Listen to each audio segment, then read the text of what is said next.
Check out these two pieces of wood. Can you spot the difference? I couldn't when I first started, but now I'm pretty good at identifying wood. Well, our local species anyways. But what if one of my customers needs to match existing wood panel? Or how about you? Maybe you have an existing project that you have no clue what it is. Maybe you've got a piece of wood that you've never seen before. So I've scoured the internet and compiled a guide so that you'll never have to guess again. Plus, our resident wood expert Joe's got a pretty cool way of identifying wood that I'm sure you haven't heard about yet. You're gonna wanna see this one. Let's go. As you might have seen in the thumbnail before you clicked on the video, there are some species of lumber that look the same as others. Can be confusing. This one is maple and this one is birch. They look pretty similar, don't they? Before we get ahead of ourselves, you need to find out what type of lumber you're looking at. What I mean by that is sometimes we think we're looking at wood, but in fact it's something completely different. For example, some species of fresh cut green lumber looks different than dried lumber. So keep that in mind when trying to match lumber species. Make sure it's real wood and not fake wood too. You can get a good idea if it's real or fake by looking at the sides or the end grain. Things like particle board should be super obvious, but not always. You may also be able to tell by the bark, if there is any. You could try to match the bark to other images on Google and scour the Reddit forums, but that may not be helpful. Customers on Marketplace ask me all the time to send them pictures of lumber, and I usually tell them pictures of wood can be deceiving. Keep in mind the wood you're looking at may be weathered or have a stain on top of it. But make sure you sand or plane the wood surface so you can properly identify the wood species. Now that we know it's actually real wood, whether it's dry or not, and that we ruled out some other factors, let's examine these pieces of wood a little bit further.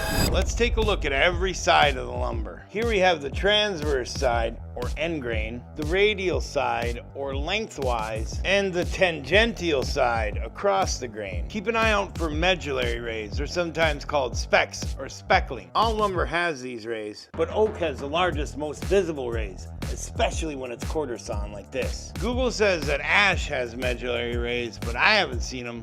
Perhaps it's because they're too small to see with the naked eye. If it's face sawn lumber, we can look at the radial side or side grain and look for any medullary rays. That way we can determine if it's oak or not.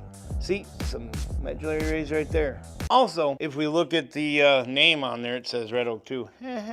Wood from the center of the tree, called heartwood or juvenile wood, could have different features than wood from the outer portion, called sapwood or mature wood. As you can see with this beautiful piece of walnut, the heartwood is the inner non-living core. It's darker and more decay resistant than sapwood, the outer living portion of the wood. This can make identification trickier when comparing the heartwood of one tree to the sapwood of another without knowing it. Take a look at the color and the luster of the wood. This, along with size and grain pattern, is usually where I start. The overall color of the hardwood and sapwood, as well as any other distinctive sheen, can be helpful clues. But this can be unreliable, especially if you're not confident in what you're looking at. Think of it this way: all wood tends to darken over time and change color. If it sits outside, then it will create a silvery layer of patina on the top layer of wood, also called weathered wood, making it difficult to identify. That's why I told you to plane it or sand it down to reveal the wood's natural color underneath to properly identify it. Especially if you plan on taking pictures and bombarding your local Facebook group in frustration. So far we've given you some actionable tips that could prove helpful. And we still have our expert Joe to look forward to later. But first, let's get Kendall in here to give us some tips and tricks on identifying wood. It's the same tips that he gave me when I first started at K&J. So I got some pieces of wood here that are very similar, and this is one of the things that people run into, is that they're having trouble with wood that looks the same. I can tell right away by my experience that this is maple and this is birch. If you look at them, they're not much different. Birch tends to have like the little worm marks in it. The little dark strips, those are like little worm markings. So that's one of the things that is a dead giveaway to me. The other thing is, if you notice, they're both white woods, but the tone is different. Birch is a little more tannish, where maple tends to stay a little more whitish or pinkish white. And then moving over to the side here, we got some of the heartwood mixed in with some of this hard maple. It's the sugar maple. Keep a note that we can only really identify lumber species that are local here to Minnesota, because we get logs that are harvested within a 30 to 50 mile radius. Maple can be a really tricky wood because it's a white wood and that's what everybody knows maple by. But there's also the dark heartwood in the middle. On this side, the maple sapwood's pretty nice and white, but on this side, it's much more duller. I don't know if it's exposed to a lot of light. And here's another thing, is a dead giveaway. Hard maple will get these little woodpecker marks. The only other dead giveaway is that, to be honest with you, hickory also gets those singing woodpecker marks. This is actually what they call a red maple. The red maple, as you see, the heartwood is more of a grayish, whereas on the hard maple, it's a brown almost all the time. We got two different kinds of oak. You can see that the pink one here, it's more pinkish. This would be known as red oak. Then here we have what they call, even though it's brown, like a light tan, it is called white oak. Red oak is very open grain. A lot of people mix up the ash lumber. Ash is also a very open grain wood. So ash and oak, you know, if you stain them, you can stain them to look almost exactly alike. Black ash tends to be darker and got a little more color in it. You can have some pink hues or purple hues in it. That's a piece of white ash. The heartwood is lighter. It's a lighter kind of tan colored. Where if you compare it to a piece of black ash here, you see the difference in color there quite a bit. Yep, piece of red elm right here. I've been in the wood industry for 20 some years now, but I can mix these two up. It happens. Cherry is a closed grain wood. It's just like the maples. Maples and cherry and walnut are all closed grain. They make really good cutting board material because they don't absorb juices, foodborne things real well. One thing you'll notice about the closed grain woods is that when you sand them, they finish out super smooth. Kendall's pretty good at identifying wood, and whenever I'm stumped on a piece of wood, I bring it to him and he usually names it off right away. But if you're still stumped like I probably would be, I want to show you a newer way of identifying wood by using the phone in your pocket. See those tiny holes? Those are pores, and they're like the wood's fingerprints. In some lumber species, they're bigger, and in some, they're smaller. Most lumber can be broken down into two main types. Ring porous woods, sometimes called open grain woods, develop large pores in spring wood to form distinct rings we see in oak, ash, and elm. Early wood or spring wood, and spare me the jokes please. The early wood in oak is lighter in color and has wider open pores because of the water and the nutrients coming up into the tree from rapid growth in the spring. Summer wood or late wood is darker in color and has narrower pores as growth starts to slow down in the late summer, and both make up one growth ring. Diffuse porous woods have evenly sized pores throughout the growth ring that make it difficult to tell the difference between early wood and late wood. And these growth rings are most notable in maple, birch, and cherry. Semi-ring porous woods like walnut and hickory show a gradual decrease in pore size from spring wood to summer wood. The information about ring and diffuse porous woods are useful because there are apps out there that could tell you the species of a particular piece of wood simply by looking closer at the end grain. One of the apps that I came across requires you to purchase a lens that magnifies the wood's end grain features. This allows the camera on your phone to see finer details and identify the wood based on the pores and the rays. There are apps out there that claim they can identify the wood by scanning the face of the board, but I've never used them, and frankly, I have a hard time trusting. If I were to use my camera to identify a species, I'd use the Google Lens on the Google Chrome app. That feels a little more reliable in my tiny brain. But then again, I've never used any one of those apps to identify wood. And if I needed to identify a piece of wood, I'd just ask Kendall, or our expert and funny guy, Joe. And Joe's coming up pretty soon here with his unique way of identifying wood. And since you don't have your own Joe to rely on, you're gonna have to use your senses. There are other ways of helping you to identify lumber species, other than just relying on your eyes alone. One of the most underrated ways of identifying lumber species is to use your sense of feel.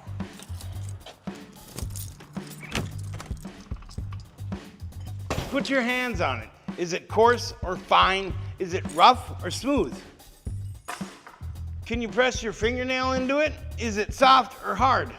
Take this pine for instance. It's a softwood. It's pretty soft, and I bet you'd be able to get your fingernail into it pretty easily. Whereas with other hardwoods, you wouldn't be able to get your fingernail into it. Be careful though, you don't want to get a splinter. Ow, ow, ow. While it's not really scientific, pressing your thumbnail into a piece of wood can give you a general sense of its hardness. This can be really helpful for quick comparisons on the go. Even though heavier hardwoods tend to be denser and harder, sometimes there are species like yellow pine that are harder than some hardwoods. And that's not yellow pine, by the way. And some hardwoods can be softer than softwoods, but I'm gonna spare you the hardwood versus softwood deception spiel. You probably heard that already in every wood identification video ever. One way experienced woodworkers get to know their wood is by working with it. Aside from using your fingernail, you can take a knife or a hand planer and take some passes, create some curls, and then compare the curls and look at them. I don't have a hand planer, I don't have any of those things, so I can't show you. I can't help you. Sorry. Even take notice of the way your table saw cuts the wood. Does it take longer to cut, or is it pretty quick? Do you notice a trend when cutting into certain woods? The feeling and resistance will become familiar to you, and over time, that'll become very handy in the future. And that brings us to our expert, Joe. This man has been working in the lumber industry his entire life, and he's developed a knack for identifying wood in a way that amazes me still. He uses his nose. I'm sure you're aware that some woods have characteristic odors. We all know that pine is a particularly great smelling wood, along with the aromatic cedar that they use to build cedar chests with, and anything that they need to deter pests from. There are some woods that provide a unique smell that are more subtle to the nose. As our buddy Joe explains how he's developed a skill over the years for identifying wood simply by sniffing, using his nose to identify wood. I know the jokes. The jokes are coming in, man. They're coming in the comment section. Whatever, dude, children.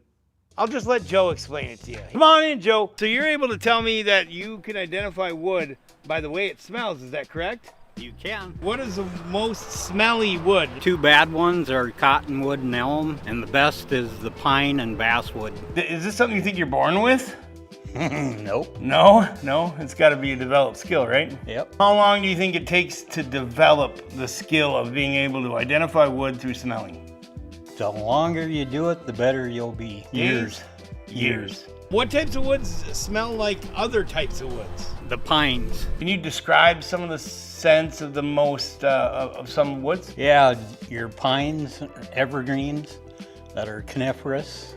They have the short needle and the long needle, and they all got a real potent smell to them. How about any other species? Elm, you can smell that when you cut the log open. Basswood, you can smell that. It's a real flowery smell. Okay. Is there a way you could smell to tell that it's rotted? You can shove your nail into it and you'll see that it doesn't take hardly anything. Or you can take another piece of wood and just pop it a little bit and it'll leave a dent. And do you have a Joe-ism for us today? Do an interview every once in a while. It'll make you feel pretty good. As you can see from our conversation here, it takes experience to use your nose to identify wood. Joe reminds me of those pigs that sniff out truffles underground. He's definitely worth his weight in gold around here. But I want to show you some of the things I think about when I'm identifying lumber species, along with what I consider is the most important factor in all of this. We know that wood anatomy can vary even within a species. Things like growing conditions can affect pore size, color, and other features too. Environmental factors can also affect the wood structure. Things like climate, variables in the soil, and competition can also make a difference. Any of these things can affect the trees and form a specialized type of wood in response to the leaning or stress. They can even create cool looking figure in the wood that can throw you off your game. These variations in grain direction and cell structure can make for some pretty cool looking patterns in the lumber. As you can see here, we got a piece of maple that's got some curly figure in it, also known as tiger maple or quilted maple.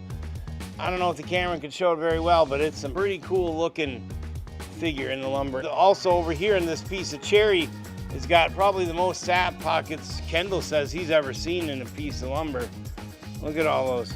Usually when people see that right away, they think that's rot. No, that is sap pockets. That is structurally sound, even though it's considered a defect. That piece right there is pretty cheap, but that's probably $5 million for that piece there. $5 million. Inquire with it. That's where we get bird's eye figure and other lumber with curly patterns. And one of my favorites, spalting. Ooh. Fungi are one of the primary causes of wood decay. The heartwood is generally more rot resistant, but that is where we get our spalted lumber. Let me know in the comment section if you want to learn more about spalted lumber, because there's a lot to go over in just this video alone. And of course, it's that very same comment section where I'll get corrected or told that I'm wrong, but that's okay. That's why the comment section was made in the first place, I think. It's the exchange of opinions and ideas that help to make everyone smarter in the end. We can learn from each other and then take it to the workbench. That's where I think you'll gain the most knowledge, is at the workbench or at the lumberyard. The more you observe and compare different species, the easier it gets for you over time. You gotta put your hands on it. Work with the wood that God gave us. Don't. And get used to each wood type.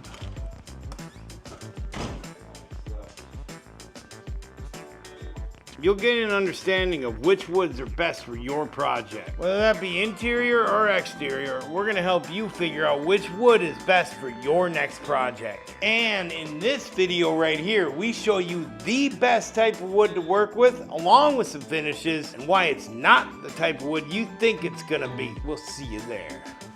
Hit that like button and subscribe and share it with people you think would get value from this. We love you guys. God bless you. Peace out. Holy cow, I got it on the first try that time.